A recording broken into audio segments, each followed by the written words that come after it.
All right. So let's jump in. So remember we said that, or I said, that we're going to do 3 anchor pieces. This is the first of our anchor pieces. So I'm just writing at the top of this that this is skill number 1, and this is rhetorical situation analysis. Now, remember all of the things that we are doing, like this week, all next week, up until the test, you can use all of these documents on your skill 1 through 3 test. So, unlike your other courses that are content driven, right, where you're learning tons of like data and facts, and like me and Cooper last night with AP Human, 42 vocabulary words, that is content. We are skills. So we are recursive in that we continue to go back to the skills until we are like mastering these skills. So when you do your skill 1 through 3 test, you're going to be able to use all of these documents to remind you the processes that we had, but you're going to have a new passage and a new prompt to do it with. But you'll have the example from Bush, from Obama, and then we're also doing Albright. So you'll have 3 examples to show you of all the processes. Okay? So let's jump in. At 8:30 p.m. on September 11th, 2001, President George W. Bush delivered an address to the nation regarding the attacks on the World Trade Center, the Pentagon, and the hijacked airplane that crashed in rural Pennsylvania. Read the passage carefully. Write an essay that analyzes the rhetorical choices Bush makes to convey his purpose of reaffirming the country's strength. So, obviously, our speaker is... George W. Bush. Yep. So we would write like President Bush. Now, friends, when we talk about referring to people, we can talk to him, we can talk about him as President George W. Bush. You can say President Bush. You can say Bush. What I don't want you to say is George, right? For Alfred Green the other day, I saw Alfred. Alfred was speaking. Good old Alfred. You and him were. I also saw a couple of Alfies. I'm not kidding you. I had an Alfie, right? So when you respond or when you write in reference to last names. Okay. Remember what we're looking at for author or speaker. We're looking to see, like, how does this person offer a distinct perspective? What do we know about them? Remember we asked, like, what about their background or their experiences? Now, we cannot say he's the president. That doesn't tell me anything. And I already know that. So what are things that we can infer about him, or what are things that we know? 30 seconds with your partner. Go.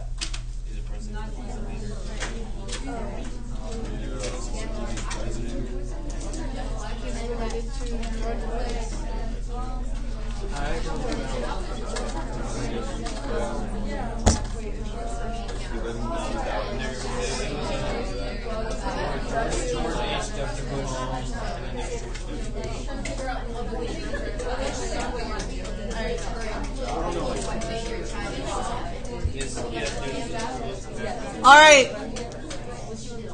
What do we got? He's rich. Do what? He's well respected. Okay, yep. Why would we say at this point he is well respected? Yeah, I mean he's well respected as like a world leader. Yeah. Okay? What else? Jay? He's rich. We don't care. What does that matter? What does that bring to like a tragedy? He has like money so that he doesn't have to like actually deal with stuff, and he can buy therapy and things. Like he actually is dealing with stuff because he's a president. Yeah, but he can buy therapy. Not on topic. So I don't think that's a concern here. I get what you're saying, but Ripley, what else you got? He's from like the family line of Bushes. There you go. So one of the things that like he's like from a political family, right? His father was president. His brother was governor in Florida, I think, right? So what does that bring him in his perspective, having that experience being in a political family? He has How to- knowledge on certain situations. Yeah, I mean, not that he has like the behind the scenes of what his dad dealt with, but he has seen his father and brother deal with like maybe not a national tragedy at this level, but has dealt with things that where he's had to address the country. Okay? What else might be important about him? What else, Anna? So, as you know, like, in general, oh my gosh, my words just flew out of my head. They went away. Anybody? There's lots of, like, buildings and libraries named after him. Yeah, now he does, not then. That's true. Thanks. What is the standpoint with that? What do you mean, like Republican? Yeah, I mean, him being a Republican does probably play into some of it, but one of the things, and we've talked about this all day, I've had people say like, oh, they don't trust him as president, right? And one of the things that we have to realize is, I understand that you guys have grown up, especially let's say since like you were in middle school, where you're really kind of starting to interact with things beyond like just like elementary level stuff. Y'all, the only thing that y'all kind of know about the country's dealing with presidents and the country's dealing with like what we believe journalism is about has been very polarizing, right, in the last 6 years. So when we say, oh, the country isn't going to believe him when he is up there speaking, I will tell you, in all my years of life, the only time that I felt that there was true patriotism in this country was that day and the months after, because we were united under this tragedy, right? So when he spoke that night, whether we liked him or voted for him or not, as a country, we looked to him for leadership.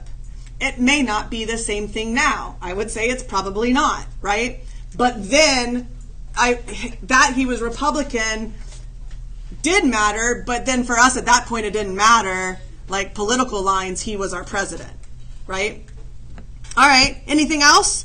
What else does he, as a president, what else can he bring? Like we can't say he's a president, but what can we infer that he's bringing to this speech? Comfort. A solution? Okay, so why is he able to bring a solution though? Because he's the president. That doesn't answer. Why? Why because he's a president? What does he have that other people don't have? Caitlin? Yeah, I mean, he knows all the details, right? So that's kind of where I'm going, right? So as president, like, he knows more than the general public.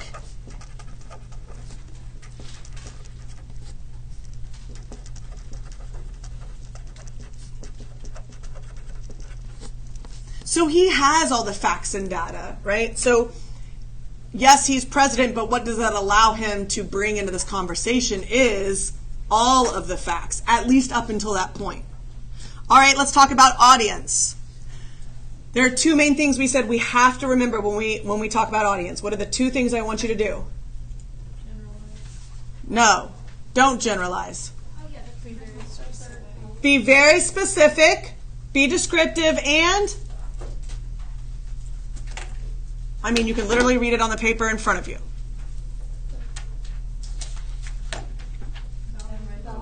Take it to the third power. Take it to the third power. Remember? So whenever you see, remember we talked about like we want to go 3 deep. So whenever you see me do this, like that's audience to the third power. Right? So talk with your partner. Let's talk about who is the audience. 3 deep at least. We've gone 6 or 7 in the last few classes. That he needs to be aware of when he makes this address. Go.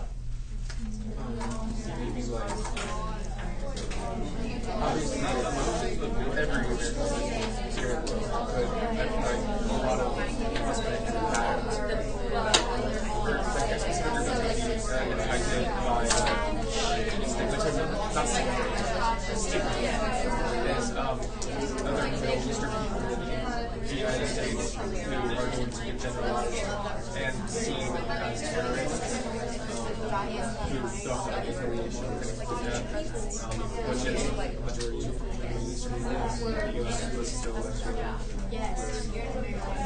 All right. a lot of Talk to me, audience. Who's in the audience?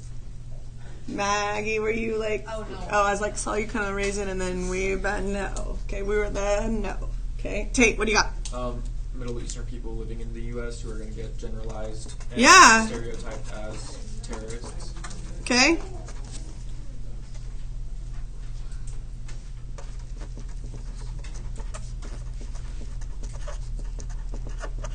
Okay.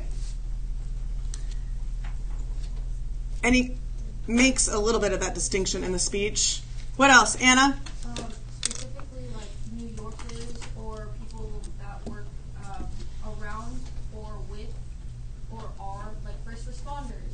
Okay. So first responders. First responders, exhausted, people worried. So we could say concerned Americans. And we can go beyond New York, y'all, because it was, yes, that was where, like, there in D.C. and Pennsylvania was where the tragedy happened, but, like, I was living in Denton, working in Keller at the time, and it impacted, like, everybody. Like, we all dealt with it that day. Of course, not to the same extent, but, Maggie, are we good now? Yeah. Okay, what do you got? People who like relatives. Yeah, so, like, families of victims. Yep. Okay, we've kind of covered Americans. Can we look beyond America? Because it was world news, right? Shannon, what do you got? Like Middle Easterns are like the enemy or whatever, so like we're still strong. Okay, so yes, the terrorists. So sometimes when we look at like listing ideas or audiences, we see if there's like an opposite to it. So if we're looking at our enemies or the terrorists, we can also say who else is watching. Our allies? Yeah, our allies. And in those allies, you have like world leaders, right? Okay. That works. Oh, also, people living in Middle Eastern countries. I mean, that's going to be our allies. I mean, even like we have the terrorists, and then even people that are living in Middle Eastern countries aren't necessarily our enemies. They could be our allies as well. No, yeah, I mean, like people who are like the innocent people living in the Middle East who are gonna like feel like the backlash from like Agreed. political. Agreed. Yeah. I mean, there's a lot of that. But I think that comes more after that day, right? After that night, more like in the weeks to come. Yeah. All right, let's look at the obstacles. What obstacles does Bush have when he's about to address that, looking at our audience? Turn to your partner. What obstacles does he have to overcome?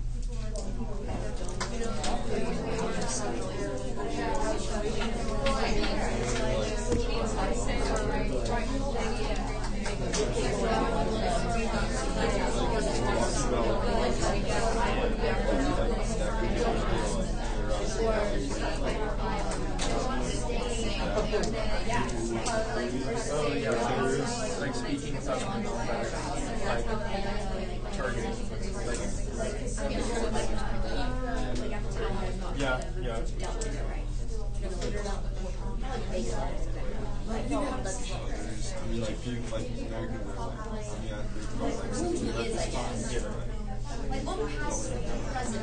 All right, what are some obstacles that he has to overcome thinking about these audiences?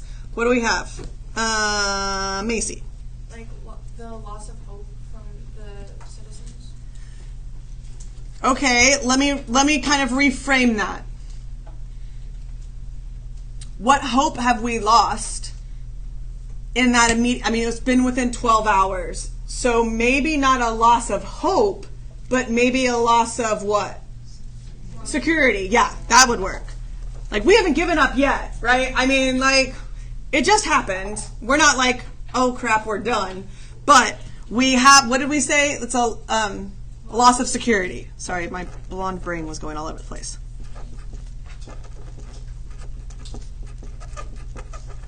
Okay? That's an obstacle that we have to overcome. Catherine, what else do you got? Being insensitive to people who just lost it. Yeah, I mean, he has to, and I'm going to say, like, it's a balance of, like, not being insensitivity, like, not being insensitive, but also not coming off as weak. But then also, like, not vengeful. I mean, we do want, obviously, action.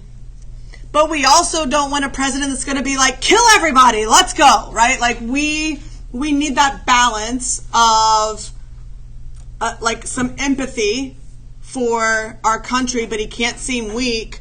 But he's also got to be strong enough in order to show that we are resilient. All right, Mia, what else do you got? This might kind of tie in with that, but making sure that the terrorists or our enemies know that just because something happened, we're not weak. We're Okay, so he has to overcome America's weak, not America's, but America is weak after this attack. Okay, Ripley, did you have something else? Yeah, I mean, when he's delivering the speech, the event is still currently folding out. So Yeah. That is obviously an Yeah, so, like, how would we label that obstacle? As, like, we don't know if there's more to come? Yeah. Okay, so, uncertainty. Yep. I like the way that not sure is uncertainty is better. Like, I would say uncertainty of our, like, safety, right? Like, if there is something still coming. Yeah. Okay, let's look at what we can leverage. What can he leverage at this point? Talk to your partner, go.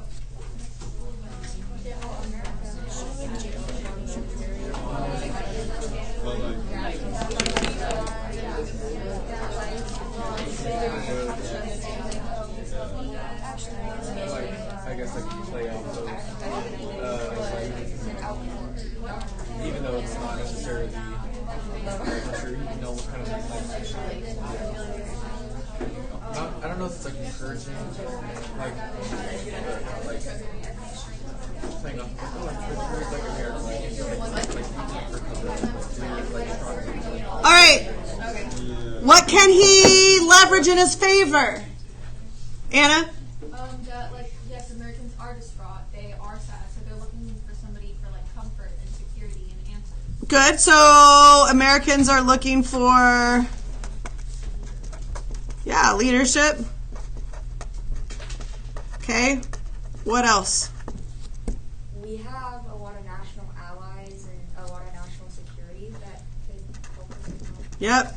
So we are I would say it's international, right? Like our international allies. And we don't have as much security. Now, we do have a strong military, so he can leverage a strong military. But jumping down to context, we have no airport or transportation security.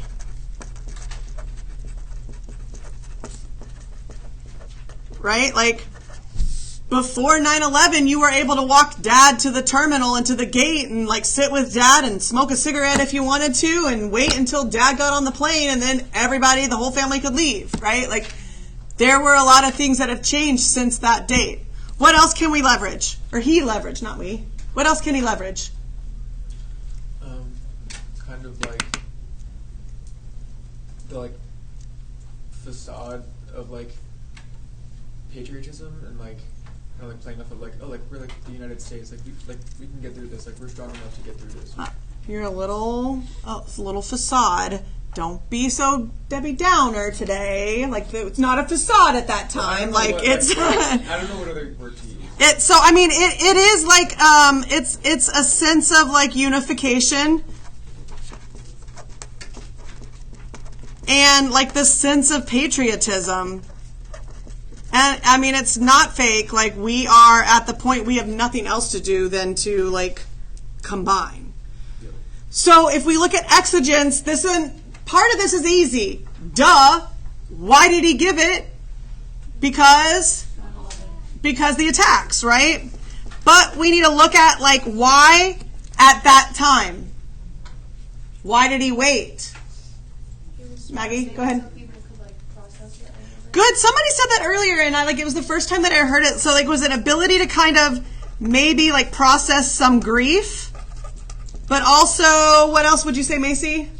Oh, I watched a documentary. He was actually in a school. Yep. building, Yep. So he didn't know about it. He was like the last person to know about it. Well, he wasn't necessarily the last person to know about it, but he wasn't in the White House to where he was able to like respond quickly. But why not? I think we go back to like what Ripley said, like we were still uncertain. So he couldn't give it at noon because We didn't have all the information. we didn't have all the information. Yeah. So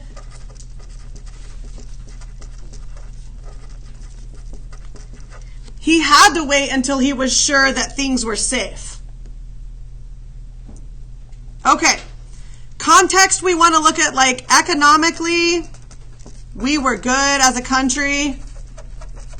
But you also want to look at the idea that he was voted in, he was elected in November of 2000.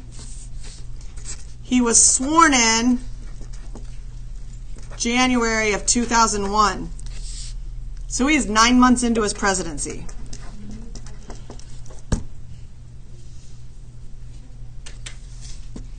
All right.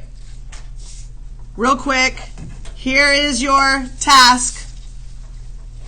Up top, remind me on Monday that we need to do the purpose. Yeah?